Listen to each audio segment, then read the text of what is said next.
of those things, apply to the State of Israel in its treatment of the Palestinians, and yet the government is concerned about its use of language and doesn't feel it is appropriate to even use the word apartheid when Amnesty International, the most respected human rights organisation in the world, and Human Rights Watch, within a very short period of time, issue these damning reports saying that Israel, since its foundation, has been built on a system of oppression and domination and apartheid and racism, involving the murder of unarmed, innocent civilians on a regular basis, arbitrary detention and imprisonment, land annexations, the displacement of people, the denial of basic fundamental rights to 6 million Palestinians who are displaced outside Israel and the occupied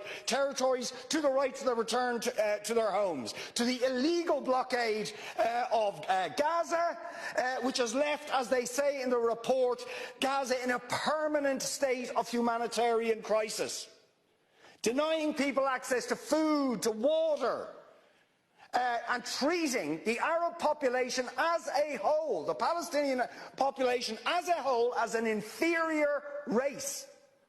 I mean, it doesn't get stronger than this. And yet you want to be careful about your language. You're happy to correctly use the most strong and robust language to describe the crimes against humanity of Vladimir Putin, but you will not use the same strength of language when it comes to describing Israel's treatment of the Palestinians, when it is now being documented and detailed by two of the most respected human rights organisations in the world, and indeed has been alleged by dozens and dozens of non-governmental organisations, and to be honest, anybody who looks honestly at the decades of brutal, inhumane persecution of the Palestinians, successive assaults on Gaza, the annexation of their land and territory, the systematic application of apartheid rules, you don't want to even use the word apartheid. Never mind sanctions. 5-day sanctions against Putin and his thugs, 70 years of oppression by the Palestinians, and it wouldn't be, what was the word you used? It wouldn't be helpful to impose sanctions. Amnesty International are calling for Israel to be referred to the International Criminal Court for crimes against humanity. Will you support it?